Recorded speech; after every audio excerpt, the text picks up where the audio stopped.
يا أرحم الراحمين ارحمنا.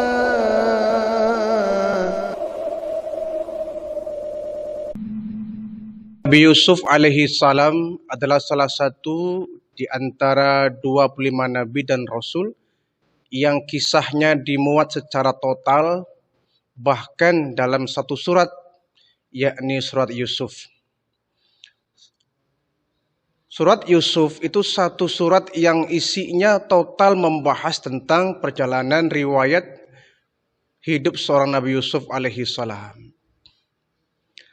Beliau merupakan putra dari Yakub alaihissalam yang merupakan seorang nabi.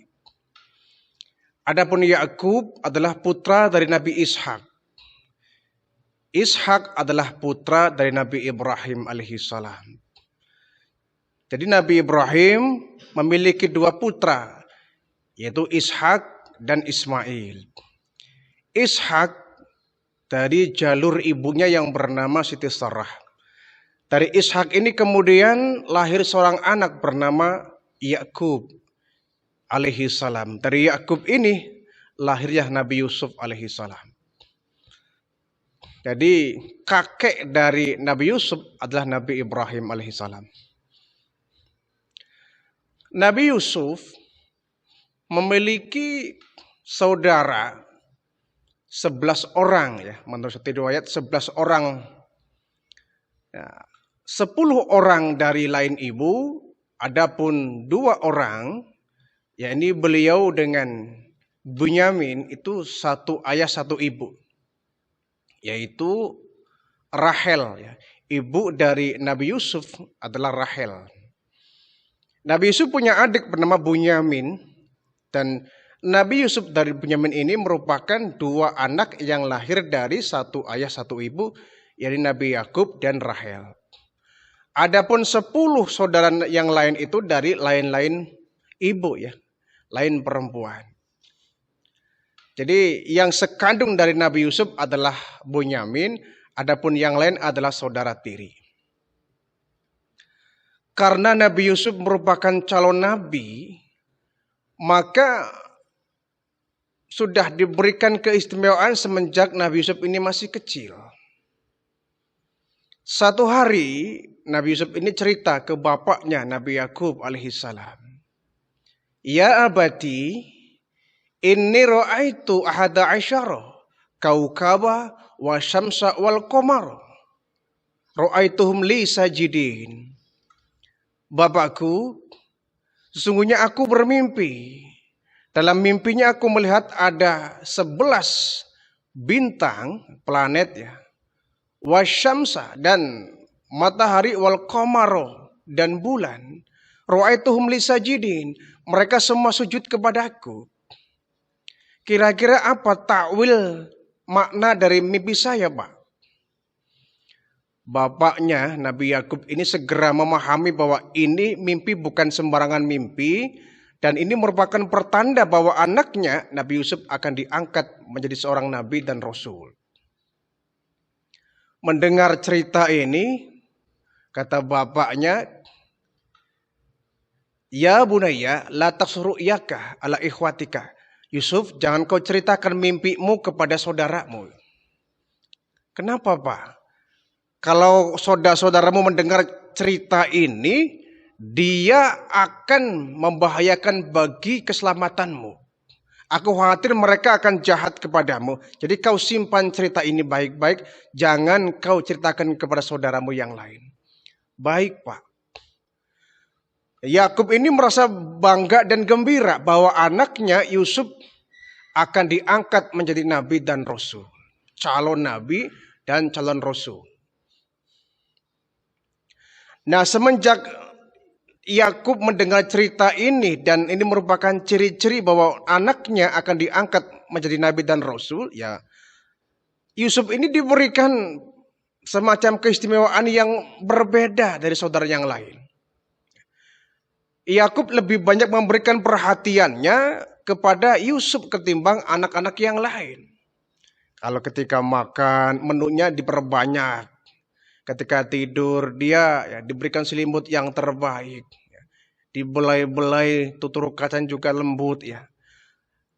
Intinya Yakub memberikan perhatian yang khusus kepada Yusuf alaihissalam ya, dari saudaranya yang lain. Lama-kelamaan ini 10 saudara yang lain tuh merasa ada yang janggal. Ini bapak kita kok ada yang aneh ya. Aneh bagaimana? Satu hari mereka kumpul ya. Ketika Yusuf sedang tidak ada, bapaknya tidak ada, mereka semacam mengadakan satu perkumpulan ya. 10 saudara Nabi Yusuf ini. Bapak kita kayaknya ada yang janggal ya. Janggal bagaimana? Coba kamu lihat dan kamu perhatikan. Dari ke hari Yusuf adik kita, kok dia lebih diberikan perhatiannya ketimbang kita yang lebih dewasa. Masa? Coba kamu perhatikan loh. Bapak kita kalau ke Yusuf sopan, tutur katanya lembut. Selalu memberikan perhatian yang istimewa kepada Yusuf. Kita ini memangnya apa? Kita kan sama-sama anaknya bapak. Kenapa cuma Yusuf aja yang diberikan keistimewaan? Ketika diperhatikan seksama, saudara yang lain pun merasakan iya saya juga merasakan begitu. Kenapa bapak kita ini? Kalau sama kita mah biasa saja itu. Tapi sama Yusuf tuh sayang betul ya. Diberikan perhatian yang istimewa. Kalau model begini kita nggak adil bapak kita ini. Akhirnya bapaknya ditegur, Pak. Bapak kenapa sih kalau sama Yusuf kok kayak yang sayang betul. Memberikan perhatian yang sangat komplit dan istimewa. Sementara kami juga sama anaknya bapak. Kenapa kok diperlakukan biasa? Kata bapaknya, enggak kok. Kalian semua anak-anak bapak. Ya. Kalian semua adalah putra-putraku yang bapak sayangi. Tidak Pak. Yang kami rasakan beda. Bapak itu kalau ke Yusuf sangat begitu perhatian betul. Ke kami mah biasa aja santai. Tidak ada perhatian yang khusus. Jadi mereka merasakan betul perbedaannya. Tapi kian lama perhatian Nabi Yakub kepada Yusuf semakin besar. Semakin besar, lama-lama mereka jengkel ya. Mereka marah ini. Ini nggak bisa dibiarkan ini. Bapak kita nggak adil ini. Kenapa cuma Yusuf yang diberikan perhatian? Dan kalau begitu kita mesti bertindak ini. Mereka bikin satu perkumpulan lagi ya, musyawarah ya. Kakak dari Nabi Yusuf kumpul semua. Yusuf mesti kita singkirkan ini. Kalau tidak, kita akan dikacangin oleh bapak kita. Kita dicuekin oleh bapak kita. Tiap hari hanya Yusuf yang diberi perhatian khusus ya. Diberikan perhatian yang istimewa. Sementara kita diabaikan. Yusuf berarti harus kita singkirkan agar bapak kita memberikan perhatian yang banyak kepada kita. Caranya bagaimana? Mereka bermusyawarah ya. Ya gampang. Mungkin kita bunuh Yusuf. Jangan dah, kalau bunuh sih saya nggak tega. Bagaimanapun dia adik kita. Bagaimana kalau kita asingkan saja, kita singkirkan dari rumah ini. Kalau Yusuf sudah tidak ada di rumah ini, Bapak akan mencurahkan perhatiannya kepada kita. Baik kalau begitu. Caranya bagaimana? Udah nanti kita aturlah belakangan. Satu hari mereka sudah sepakat. Mereka ini matur ya. Izin kepada bapaknya Nabi Yakub. Pak, kami mau jalan-jalan. Kamu main-main. Dan Yusuf mau kami ajak. Masa dia kan adik kami ya. Masa kami asik-asik bermain di luar, Yusuf di rumah saja. Mau kami ajak dia. Kata Yakub, janganlah. Jangan. Kenapa Pak? Yusuf masih kecil. Namanya kenapa Pak? Ya kalau dia masih kecil, kamu tapi main-main ke hutan. Ada serigala, ada macan. Kalian kan sudah kencang larinya. Yusuf belum kencang larinya. Kalian selamat, Yusuf bisa kamu terkam. Bisa diterkam oleh singa, oleh macan, oleh serigala. Janganlah. Enggak mungkin atuh Pak. Kami kan saudaranya Yusuf. Kami orang-orang dewasa. Kalau ada binatang yang buas, Yusuf akan kami bawa, akan kami selamatkan. Benar Pak, kami akan menjaga Yusuf. Yakin? Iya. Dibujuk, akhirnya Nabi Yakub merelakan Yusuf dibawa oleh saudaranya untuk pergi main-main dan jalan-jalan. Ya, cara kita mungkin jalan-jalan. Lama-lama mereka lari-lari di padang pasir. Lama-kelamaan menemukan sebuah hutan yang mereka bermain-main di hutan. Semakin jauh dari rumah, sampailah mereka dalam tempat yang di situ ada sumur ya, ada sumur tua itu. Sumur tua yang cukup dalam. Mereka berpikir ini kesempatan ini tempat jauh dari rumah kita. Di situ sumur. Bagaimana kalau Yusuf kita cemplungin di situ? Nanti mati dia. Enggak bakal mati. Kenapa? Sumur itu airnya enggak banyak kok. Supaya kalau ada orang yang lewat sini, kemudian menolong Yusuf, nanti dia akan dibawa, sehingga Yusuf enggak ada lagi di rumah kita. Yusuf, yuk kita lari-lari yuk. Iya kak, Nabi Yusuf masih kecil ya. Masih anak-anak. Kakaknya lari-lari, ikut lari-lari. Kakaknya petak umpet, dia itu petak umpet. Kakaknya buka baju, ikut buka baju. Nah ketika semua buka baju, Yusuf pun ikut buka baju. Nah kemudian yuk kita main ke sumur yuk. Main ke sumur semua. Mereka sepakat ya, sudah berencana. Kita gotong Yusuf rame-rame, kita masukin ke sumur. Baik. Yusuf dipegang tubuhnya, diangkat beramai-ramai, dimasukkan ke dalam sumur itu. Sumur mah nggak begitu dalam-dalam amat, airnya pun ya kering ya, nggak begitu banjir ya. Kalau banjir Yusuf bisa mati. Yusuf dimasukin ke dalam sumur, mereka semua pulang. Bajunya yang masih di atas tadi dirobek-robek oleh kakaknya, saudaranya yang lain, dirobek-robek, kemudian dilumuri menggunakan darah kambing.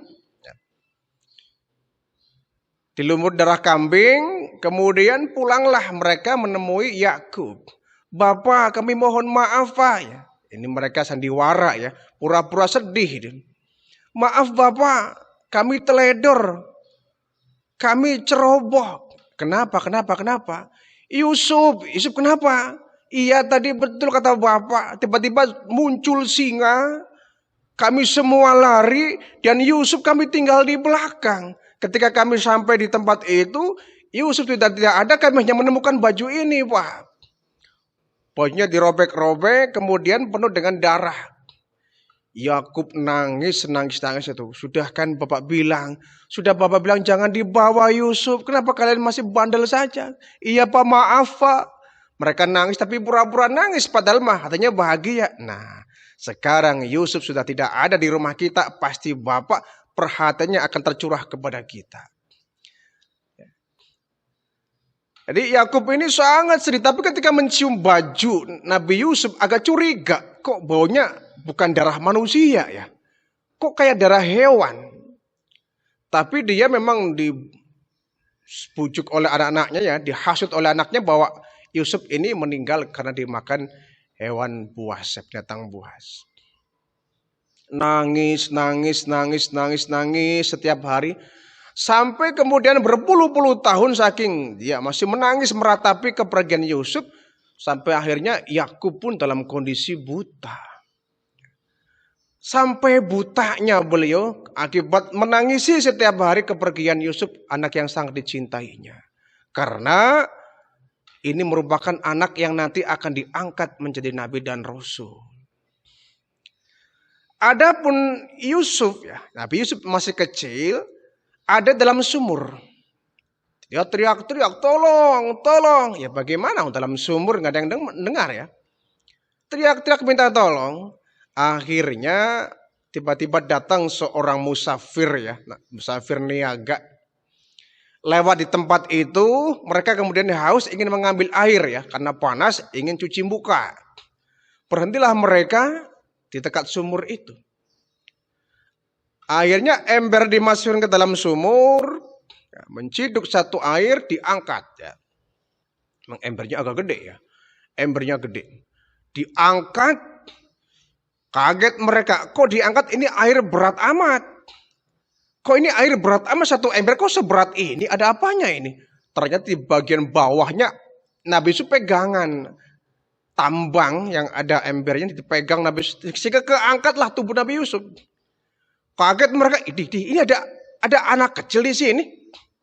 Wah, anak siapa ini diangkat sampai di atas.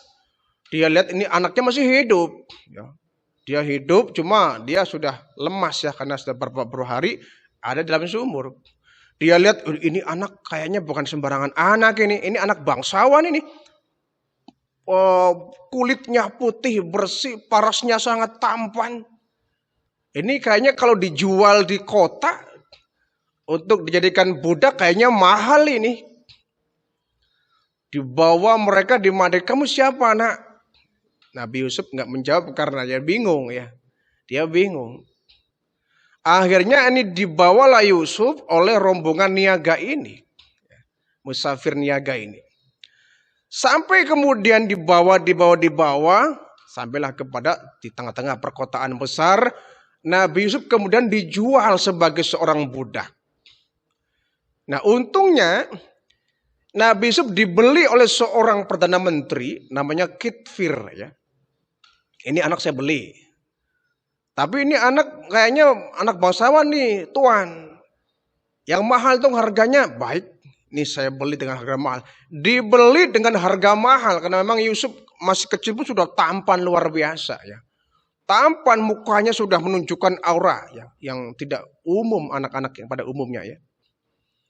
Dijual, dibawalah Yusuf ke istana rumah Kitfir ya, perdana menteri Mesir ini.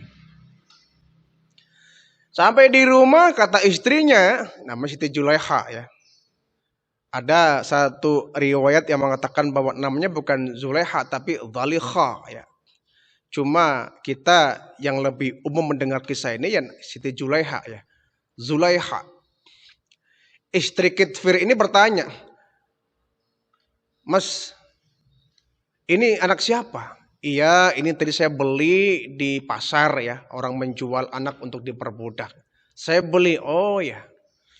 Akhirnya Yusuf yang masih kecil ya, dipelihara di rumah yang besar, memiliki istana luas ya. Kitfir. Dipelihara Nabi Yusuf dari kecil-kecil, dikasih makan yang lezat-lezat, dikasih pakaian yang lengkap ya. Tapi ya tetap budak ya sebagai suruhan Kitfir ini. Semakin besar, semakin dewasa, semakin tampan. Semakin bertambah keelokan tubuhnya, keelokan wajahnya, semakin tampan luar biasa. Ya. Semakin dewasa, semakin bertambah ketampanannya. Akhirnya Zulaikha ini ya, yang semula dia mengasuh Yusuf dari kecil sampai remaja sampai dewasa, dari semula cintanya seorang ibu kepada anaknya, berubah ketika dewasa, cinta Zulaikha kepada Yusuf menjadi cinta seorang perempuan kepada laki-laki. Bahasa kitanya, Zulaikha ini jatuh cinta kepada Yusuf karena saking elok dan indahnya ya, dibanding Kitfir ya, jauh ya. Yusuf mukanya bercahaya. Mukanya sangat tampan, indah dan elok. Sehingga Zulaikha kemudian jatuh cinta kepada Nabi Yusuf yang merupakan anak angkatnya, budaknya sendiri. Dan hebatnya Nabi Yusuf ini, dia itu kalau duduk sama orang yang jelek, ya ini mukjizat ya. Kalau beliau duduk di samping orang yang jelek, ini orang jelek yang mukanya demek, gak karu-karuan, ikut jadi cantik gitu. Ikut jadi cantik ke bawah oleh aura dari Nabi Yusuf alaihissalam. Kalau kita kan enggak, ada orang jelek, duduk dengan orang yang ganteng, yang gantengnya tambah ganteng, yang jelek semakin gak karu-karuan dilihatnya. Ada pembandingnya sih. Ya, ada pembandingnya. Tapi tidak, Nabi Yusuf kalau duduk di samping perempuan yang jelek, ini perempuan yang jelek semakin ke bawah cantik oleh aura Nabi Yusuf alaihissalam. Nah Zulaikha ini lama-lama dia nggak tahan, dia semakin tumbuh rasa cintanya, sayangnya bukan lagi ibu kepada anaknya, tapi sayangnya seorang perempuan kepada laki-laki. Semakin jatuh, semakin kuat cintanya, walaupun dia sudah punya suami Kitfir. Akhirnya karena semakin nggak kuat cintanya, satu hari Zulaikha ini menemukan satu kesempatan yang sangat tepat sekali ya. Suaminya Kitfir kebetulan sedang keluar kota ya, menghadiri rapat di kota pusat ya, di Mesir itu. Pergi dia, rumahnya pun yang besar itu nampaknya sepi. Pembantu yang lain semuanya ada di bagian luar semua, ada yang sedang membatin rumput di bagian luar. Jadi di dalam isi istana rumah Kitfir ini sepi sekali. Zulaikha memeriksa ada orang nggak ya. Di setiap sudut diteliti, ternyata memang sepi luar biasa. Adanya Yusuf sedang bekerja. Kemudian menghampirilah Zulaikha kepada Yusuf yang sedang ngepel lah, cara kita lagi bekerja di dalam istana. Yusuf, sini sebentar. Nengok Nabi Yusuf. Begitu nengok kaget luar biasa. Kenapa? Tumben Zulaikha menggunakan baju yang begitu merangsangnya ya. Menggunakan baju yang jarang-jarang Nabi Yusuf lihat. Udah bajunya pendek di atas paha. Kemudian tipis sekali ini. Sehingga warna kulitnya hampir sama dengan warna bajunya itu. Dengan jalan yang begitu dibikin-bikin ya elah. Yusuf, ada apa tuanku? Sini. Nabi Yusuf melihat tampang Zulaikha yang gak biasa. Jantung berdetak cepat itu. Gemetar Nabi Yusuf itu. Ya maklum dia juga ya masih ABG, masih remaja ya. Sedang kuat-kuatnya darah mudanya itu. Melihat mendengar suara Zulaikha yang kayaknya kok mendayu-dayu, nggak umum ini. Saya nggak pernah mendengar suara selembut dan semesra ini. Dan melihat baju Zulaikha ini yang sangat merangsang, jantung berdetak cepat, darah mengalir dengan deras. Gemetar Nabi Yusuf itu. Ada apa tuanku? Sini Yusuf, sini sebentar. Ada apa tuanku? Yusuf, kamu tahu nggak? Sudah lama aku menantikan situasi yang seperti ini. Kita hanya berdua di dalam rumah ini. Yang lain ada di luar. Suamiku Kitfir lagi ada acara di luar kota. Lalu apa tuanku? Sini sebentar. Aku merindukanmu Yusuf. Tuanku, merindukan bagaimana? Sudah lama Yusuf. Aku memendam rasa cinta ini kepadamu. Zulaikha semakin terus merajuk Nabi Yusuf. Tuanku mau apa? Mau dibikinkan air teh ya cara kita ya? Atau mau diberikan makanan atau apa? Enggak Yusuf, aku cuma butuh kamu. Aku rindu sama kamu Yusuf. Aku cinta sama kamu. Ya kan Tuhan sudah dari kecil memang menyayangi saya. Bukan Yusuf. Dulu iya aku mencintaimu karena seorang ibu kepada anak. Sekarang beda Yusuf, kau menjadi laki-laki yang selalu aku idam-idamkan. Wajahmu selalu membayangi kemana aku pergi. Aku cinta kamu Yusuf. Sini, Tuan, aku nggak mau Tuan kan Tuan putri, permaisuri, istri pejabat, saya kan budak. Yusuf, aku nggak peduli itu. Aku cinta sama kamu. Sini, yuk kita ke dalam yuk. Ke dalam kemana tuanku? Ya ke kamar. Mau ngapain tuanku? Sudahlah, ayo ikut. Ditarik tangan Nabi Yusuf masuk dalam kamar. Sampai di kamar dikunci rapat pintunya. Langsung Zulaikha menuju ke tempat tidur. Ya, kemudian dia berbaring di tempat tidur dalam posisi yang sangat ya, mengundang gairah ya, merangsang itu. Nabi Yusuf malu ya. Walaupun ketika itu kata Al-Quran, walaqad hammat bihi wa hamma biha kata. Sesungguhnya Yusuf pun jatuh cinta sama Zulaikha. Zulaikha pun jatuh cinta sama Yusuf. Cuma karena beliau seorang nabi, dijaga betul oleh Allah. Jangan sampai melakukan hal-hal yang tidak diinginkan. Yusuf berpaling menghadap ke tembok. Yusuf sini. Sini, nggak mau tuanku. Aku nggak mau berbuat seperti ini. Aku nggak mau mengkhianati tuanku Kitfir yang sudah banyak berjasa dalam kehidupanku. Kata Zulaikha, hai Yusuf, memangnya yang berjasa cuma Kitfir, aku juga berjasa kepadamu. Sekarang kau balas jasalah kepadaku. Ya tapi bukan begini caranya tuanku. Sudahlah Yusuf, seperti ini, sebentar kok. Sebentar, nggak lama. Setelah ini tenang, saya akan merahasiakan kok, nggak akan aku sampaikan kepada suamiku. Tenang, semua ada orang gitu. Gak ada orang Yusuf. Kesini, kesini.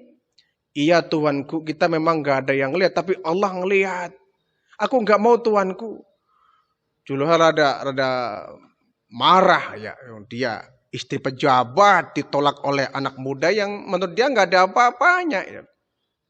Yusuf mau ke sini nggak? Enggak tuanku, aku malu dan aku takut kepada Allah.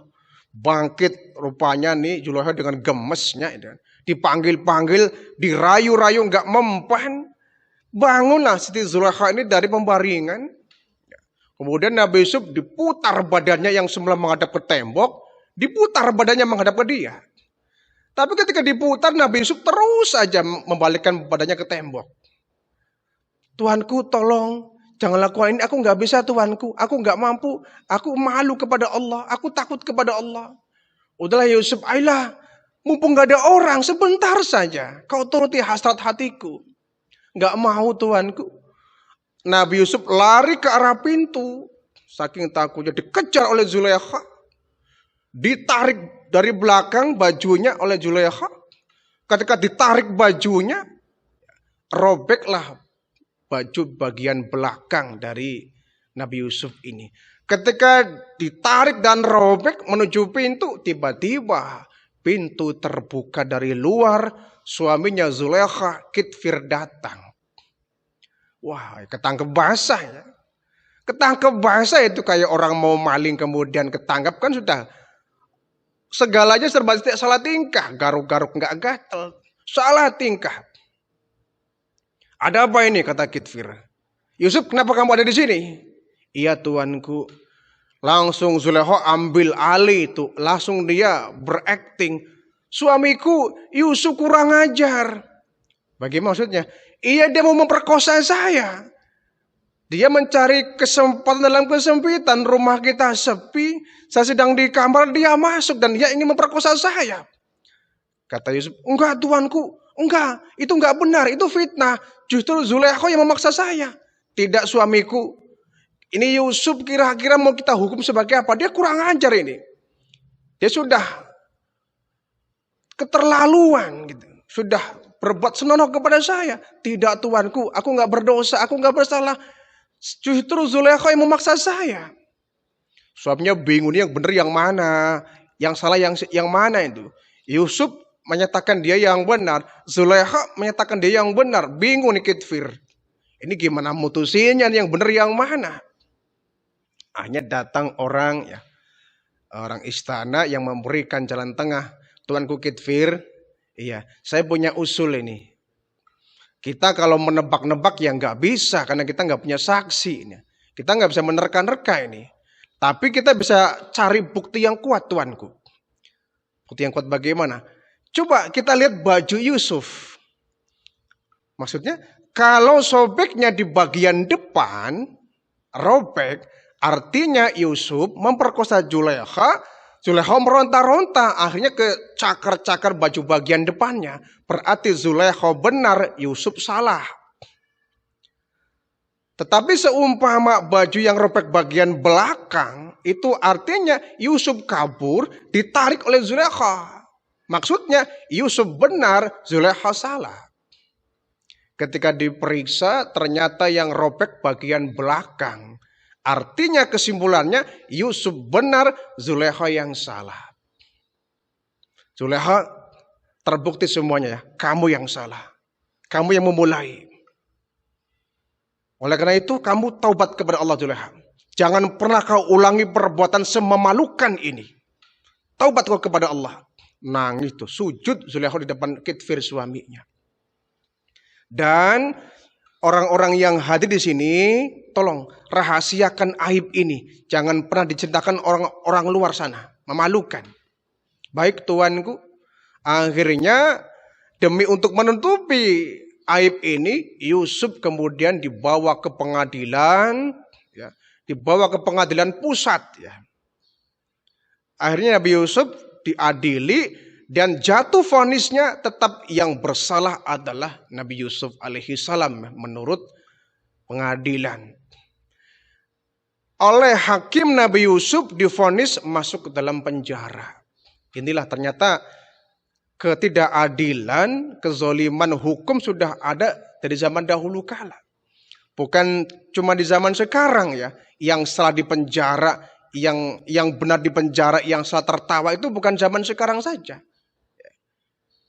Di zaman Nabi Yusuf alaihi salam pun sudah kezoliman sudah ada, yang salah tertawa bebas, yang benar malah di penjara. Tapi Yusuf dengan sangat berbangga hati ya, dengan jiwa yang merdeka, beliau berkata, kalau dari akibat saya menolak kemauan Zulaikha, saya di penjara, tapi penjara lebih saya sukai, lebih saya pilih daripada saya harus memperturutkan kemauan Zulaikha. Di penjara Nabi Yusuf dalam sel ya, oleh pemerintahan ketika itu. Nah, singkat cerita, ya,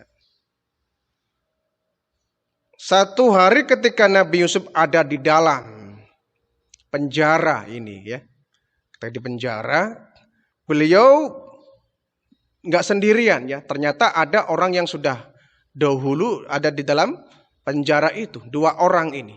Sehingga Nabi Yusuf nggak sendirian ya. Di situ ada 3 orang Nabi Yusuf dan 2 orang temannya. Satu hari 2 teman ini bermimpi, mimpinya juga masing-masing beda ya. Aneh dan tidak masuk akal. Kemudian satu orang bermimpi cerita kepada Nabi Yusuf. Yusuf, saya bermimpi. Mimpi apa? Saya bermimpi, saya menghidangkan roti untuk raja. Kemudian raja memakan roti itu. Kira-kira mimpi saya apa? Dan bukan cuma itu Yusuf, aku juga mimpi memeras anggur yang kemudian airnya dihidangkan kepada raja. Apa nih makna dari mimpi saya? Nah temannya yang satu, saya juga mimpi Yusuf. Kamu mimpi apa? Kalau saya mimpi ya, saya menghidangkan daging untuk sang raja, tapi itu dagingnya dipatokin pakai kepala burung. Maksudnya apa ini? Nabi Yusuf tersenyum. Begini kalau menurut takwil saya, kamu yang mimpinya memeras anggur menghidangkan roti, kamu akan bebas dari penjara ini dan kamu akan dibebaskan dan akan diberikan hadiah oleh tuan raja. Adapun kamu yang mimpi membawa daging kemudian dipatokin kepala burung, kamu nanti bakal dihukum mati. Kata, wah kamu sih bisa aja Sub. Ya itu hanya takwil saya saja. Kebenarannya wallahu a'lam. Tapi memang benar ketika sudah beberapa hari 2 orang ini dikeluarkan untuk disidang kembali. Nyata seperti takwil Nabi Yusuf.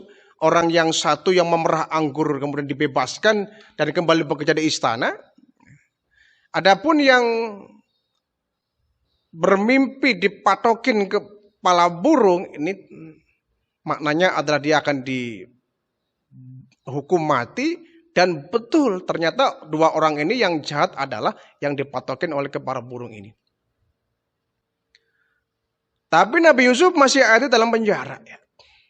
Nah akhirnya satu hari ketika ada persidangan, Yusuf kembali disidang oleh tuan raja. Ya. Nah hasil dari persidangan ini, Nabi Yusuf kemudian dibebaskan dari segala tuntutan dan dikeluarkan dari penjara. Keluar Nabi Yusuf dari penjara, kembali lagi di rumah Kitfir ini. Tapi Nabi Yusuf keluar dari penjara semakin gagah, semakin dewasa ya. Bukan kumel, bukan dekil, malah semakin gagah ya. Keluar dari penjara. Ya Zulaikha melihat Yusuf semakin jatuh cinta. Nah, tetapi kasus yang dulu masih terngiang-ngiang gitu. Nah, kasus bahwa Zulaikha memaksa Yusuf untuk berbuat zina masih terngiang-ngiang. Bahkan itu menjadi berita nasional ya mungkin ya. Menjadi berita nasional, diketahui oleh orang banyak ternyata. Dari mulut ke mulut, dari mulut ke mulut, akhirnya menyebar luas. Maka ketika ada perkumpulan istri-istri pejabat, pasti Zulaikha ini jadi bahan perbincangan itu. Jadi bahan gosip tuh. Pada ngobrol kalau lagi kumpul, lagi arisan lah cara kita ya. Zulaikha pasti jadi bahan gunjingan. Ini Zulaikha bener aja sih. Dia kan istri pejabat ya. Iya, Kitfir kan orang tinggi ya. Perdana Menteri. Dia punya pembantu, punya budak. Kok bisa ya istri pejabat jatuh cinta kepada budaknya? Mendengar selentingan bisik-bisik begini, Zulaikha bilang, kamu ngomong seenaknya sendiri. Kamu nggak tahu sih Yusuf kayak apa orangnya. Kalau kalian tahu, yakin kalian akan terpinggal, akan jatuh terpinggal-pinggal. Betapa tampalnya Nabi Yusuf alaihissalam ini. Akhirnya dia punya rencana, awas aja. Saya akan tunjukkan bahwa kalian pun akan bernasib sama seperti saya. Dia punya aja semacam, ya bukan niat jahat ya. Hanya niat ingin mempertunjukkan kepada istri pejabat yang lain. Satu hari Zulaikha mengadakan satu pertemuan. Ya, mengundang seluruh istri pejabat sekota Palestina itu ya. Diundang seluruh istri pejabat. Kumpul di rumahnya yang begitu luas itu. Kumpul semua istri pejabat. Kemudian dikasih hidangan. Tapi hidangannya aneh ya, bukan nasi. Tetapi satu butir buah. Dengan satu bilah pisau. Jadi satu orang diberikan satu buah, satu pisau. Satu buah, satu pisau. Semua orang. Ya. Setiap orang megang buah dan pisau. Ketika dipersilakan, mangga ibu-ibu, cara kita ya. Maka ibu-ibu dicicipi ini buah segarnya. Mereka ngupas buah. Ngupas semua. Ketika lagi ngupas Nabi Yusuf diajak, Sub, sini kamu. Ada apa tuanku? Sini, ya ada apa? Kamu jalan dari sini, dari pintu, sampai di ujung pintu sana. Ya. Terus kamu balik ke sini. Ngapain tuanku? Sudahlah, ikut saja. Baik tuanku. Nabi Yusuf masih polos. Nabi Yusuf jalan dari pintu keluar ya ruangan itu sampai di paling ujung. Jalan cek. Itu Nabi Yusuf baru 1-2 langkah keluar dari pintu. Semua perempuan di ruangan itu terbelalak dia. Kaget dan terpesona luar biasa. Ini toh yang namanya Yusuf. Ganteng banget, cakep sekali. Satu ruangan tuh melongo semua itu. Nggak berkedip melihat ketampanan dari Nabi Yusuf alaihissalam ini. Hampir semua nggak berkedip, melongo, terpesona, terkesimak betapa ganteng dan cakepnya Nabi Yusuf. Apalagi jalan, tek jalan sampai di ujung, dia balik kembali ya seperti Pergawati. Melintas di depan itu, di depan ibu-ibu yang sedang mengupas. Hampir semua perempuan yang ada di ruangan itu melongo. Akhirnya apa begitu melongo nggak sadar. Tangan kemana, buah kemana. Rata-rata perempuan yang ada di situ tangannya pada luka. Jarinya pada luka. Kenapa? Motong tapi nggak kerasa. Mata kemana, buah kemana. Yang dipotong malah jari-jari mereka. Jadi hampir saja semua perempuan di situ tangannya pada luka. Melihat ini Zulaikha puas. Nah, tahu kan? Kamu baru sekali lihat. Sudah potong jari. Bagaimana saya yang 24 jam ngelihat Yusuf. Kamu baru sekelebatan udah potong jari. Puaslah Zulaikha melihat pemandangan ini. Nah, singkat cerita. Akhirnya karena sudah mendekati usia lanjut, Kitfir ini kemudian meninggal dunia. Ketika meninggal dunia, ternyata cinta Zulaikha ini masih kuat terhadap Nabi Yusuf alaihissalam. Ketika dia meninggal, Zulaikha kemudian bilang, Sub, aku sekarang janda. Lalu apa tuanku? Ya, bagaimana kalau kemudian kamu saya angkat menjadi pengganti Kitfir? Gimana tuanku maksudnya? Ya aku ingin menikah denganmu. Ya kan ternyata Nabi Yusuf pun memang sebetulnya cinta kepada Zulaikha. Karena cantik juga Zulaikha ini. Istri pejabat ya. Cantik Zulaikha ini. Jadi Nabi Yusuf juga sebetulnya sudah sedari dulu memendam cinta kepada Zulaikha. Karena cinta itu terlarang sehingga ya nggak mungkin beliau utarakan. Jadi kesimpulannya Zulaikha cinta kepada Yusuf, Yusuf pun cinta kepada Zulaikha.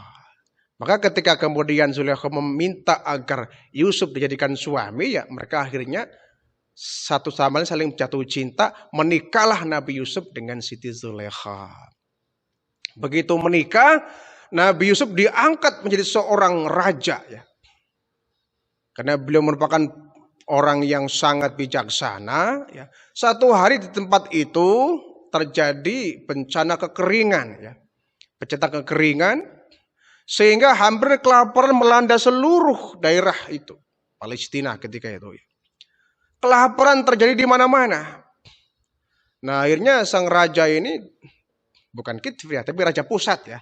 Raja pusat ini, presiden lah cara kita, ya. Kalau Kitfir ini hanya perdana menteri, ini presiden, ya. Memiliki segudang gandum, ya, persediaan makanan. Tuanku, iya, kita kan sedang habis panen raya ini, iya. Ini jangan kita habiskan dulu, ya.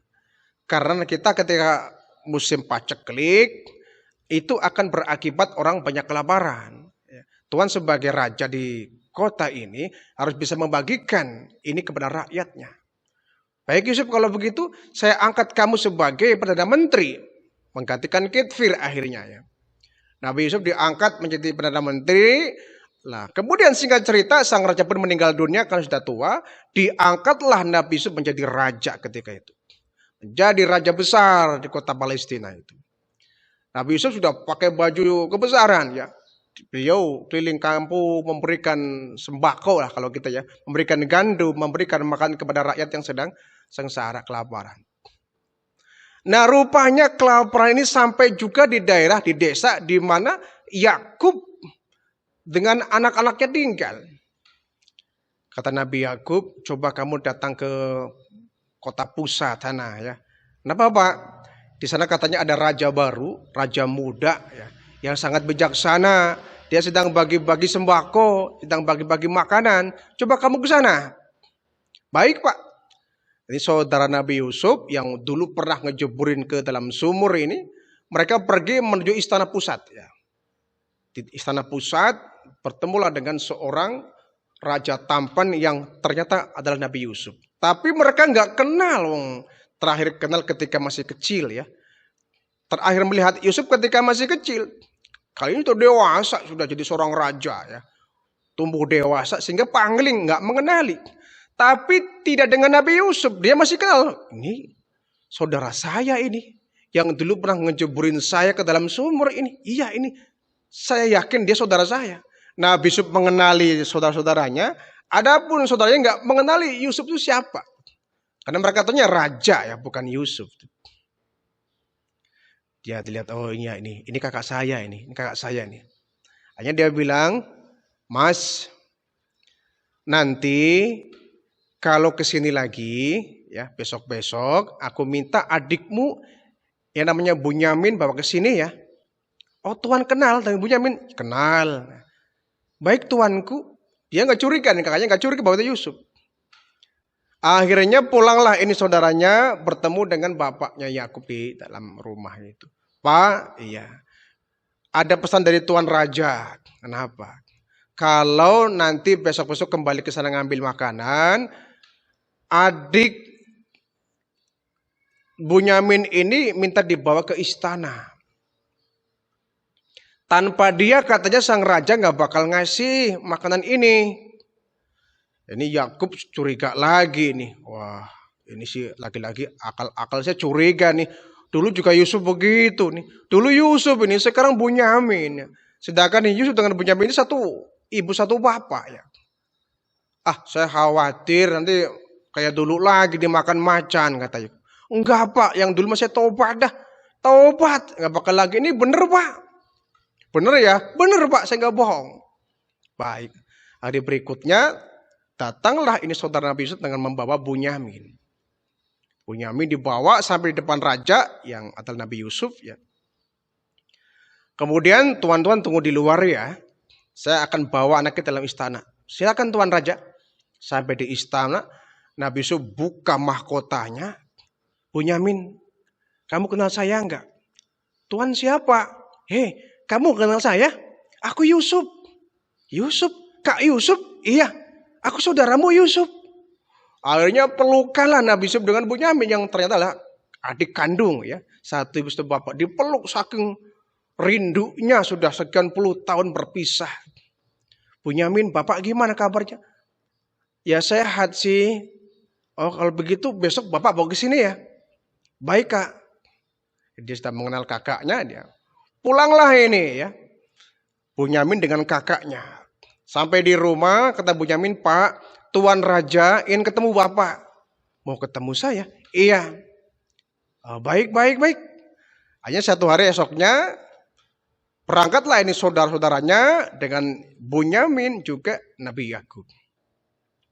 Mendekati istana. Yakub ini mencium semacam, ini saya mencium aroma Nabi Yusuf ini. Saya mencium aroma Yusuf ini. Jangan-jangan di sekitar ini ada Yusuf ini. Ketika sampai di istana,